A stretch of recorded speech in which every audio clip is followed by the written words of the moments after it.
నా ఒక్కడి వల్ల దేశం మారిపోతుందా? నేనొక్కడిని మారకపోతే లోకం చిన్నబోతుందా? నేనొక్కడిని ఓటు వేయకపోతే ప్రభుత్వాలు కూలిపోతాయా? 10 మంది ఒకచోట చేరితే సర్వసాధారణంగా వచ్చే వెటకారపు ప్రశ్నలు.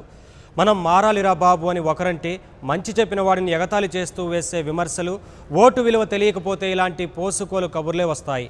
ఓటు సామాన్యుడి చేతిలో పాశుపతాస్త్రం అని తెలుసుకుంటే తలరాతలు ఇంతే ఉంటాయి, ఉండి తీరుతాయి. అందుకే బద్ధకాన్ని బద్దలు కొట్టమంటున్నారు జనసేనాని. ఓటుతో తిరుగులేని దిమ్మ తిరిగే తీర్పు ఇవ్వమంటూ పిలుపునిస్తున్నారు పవన్ కళ్యాణ్. 2019 మనకి ఎలక్షన్స్ ఎప్పుడు వచ్చిన ఆ రోజున ఓటు వేయడానికి ఎంతమందికి బద్ధకం ఉంటుందో తెలుసా మీకు? ఇప్పుడు వెళ్ళాలా దిగుతాడు ఎవడెళ్తాడు, క్యూలో నుంచోవాలి, అది దొరకదంట, స్లిప్ అయితే దొరకదంట, ఏం చేయాలి అంటే బద్ధకం. ఇది మీ బద్ధకం కాస్ట్ నాయకులు మన కొండలు దోచేస్తున్నారు. మీ బద్ధకం కాస్ట్ మీ ఉద్యోగాలు పోతున్నాయి. మీ బద్ధకం ఖరీదు మీ జీవితాలు తలకిందులు అవుతున్నాయి. మీ లేజినెస్. 2019 మనకి ఎలక్షన్స్ ఎప్పుడు వచ్చిన ఆ రోజున ఓటు వేయడానికి ఎంతమందికి బద్ధకం ఉంటుందో తెలుసా మీకు? ఇప్పుడు వెళ్ళాలా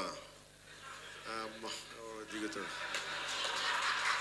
ఎవడెళ్తాడు, క్యూలో నుంచోవాలి, అది దొరకదంట, స్లిప్ అయితే దొరకదంట, ఏం చేయాలి అంటే బద్ధకం. ఇది మీ బద్ధకం కాస్ట్ నాయకులు మన కొండలు దోచేస్తున్నారు. మీ బద్ధకం కాస్ట్ మీ ఉద్యోగాలు పోతున్నాయి. మీ బద్ధకం ఖరీదు మీ జీవితాలు తలకిందులు అవుతున్నాయి. మీ లేజినెస్. 2019 మనకి ఎలక్షన్స్ ఎప్పుడు వచ్చిన ఆ రోజున ఓటు వేయడానికి ఎంతమందికి బద్ధకం ఉంటుందో తెలుసా మీకు? ఇప్పుడు వెళ్ళాలా దిగుతాడు ఎవడెళ్తాడు, క్యూలో నుంచోవాలి, అది దొరకదంట, స్లిప్ అయితే దొరకదంట, ఏం చేయాలి అంటే బద్ధకం. ఇది మీ బద్ధకం కాస్ట్ నాయకులు మన కొండలు దోచేస్తున్నారు. మీ బద్ధకం కాస్ట్ మీ ఉద్యోగాలు పోతున్నాయి. మీ బద్ధకం ఖరీదు మీ జీవితాలు తలకిందులు అవుతున్నాయి.